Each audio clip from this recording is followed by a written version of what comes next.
Oseh shalom bimromavu, yaseh shalom aleinu, val kol Yisrael v'imru, amen. Good morning, all. And today, Richard Limburg has Yortzeit for his mother, Devorah Bat Binyamin. Wish you a long life, Richard. Very nice to have you with us in the morning, Minyan.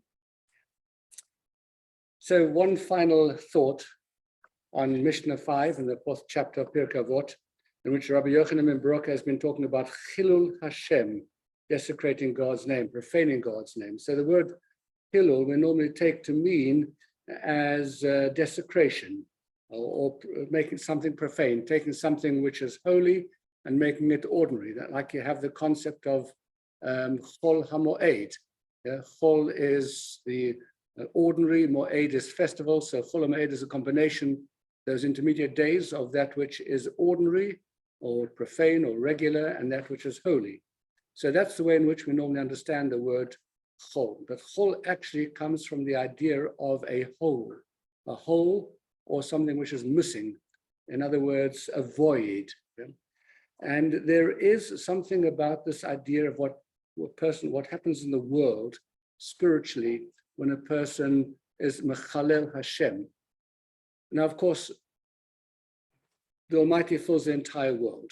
Whether we recognize it or don't recognize it, His presence is before us in our space all the time. But there is a concept within Judaism that one can alter the degree in which the Almighty is revealed in the world and the extent to which He is concealed. And when a person does something which is inappropriate or something which is wrong, he causes the Almighty to be more hidden. When you do something which is good and brings the Almighty in a more revealed way into the world, you draw Him down into the world, so to speak. He's always here. The question is to what extent He is revealed, to what extent He is concealed. And therefore, when a person does something which, in a sense, diminishes God's reputation, His name, His image in this world, it's as if you are causing Him to become more concealed. And in that respect, you're creating something of a hole or a void in the world, conceptually. In the same way that we understand now today that even the smallest of our actions has an impact upon the entire ecology of our world. The things which we had perhaps years before never took any notice of today, we recognize there's nothing that we do that doesn't leave some kind of footstep, some kind of imprint in the world in terms of the physical world around us. In exactly the same way, mirrored in that is the impact of the things that we do spiritually. And we can either change the ecology of the world, the spiritual world, by causing God to be more revealed within it, or when we desecrate His name, we create like a hole in the ozone layer. We cause some kind of a hole in the spiritual ozone layer of the world.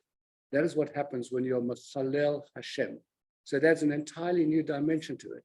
It's not just that you're doing something reputationally to God, that people will now think less well of the Almighty in terms of the way in which you've behaved. Oh, that's religious people, you see how religious people behave? Yeah, so how can you believe in God if people are supposed to be religious behave in this way? That's reputation.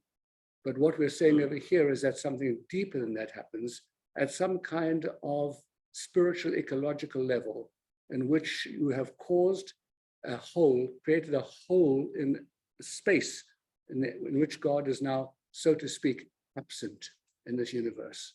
And that becomes therefore the fulcrum upon which a Jew always has to act. Are we drawing God into the world, or, God forbid, are we chasing Him away, so to speak? And our duty as Jews, our mandate, is to reveal the Almighty in this world.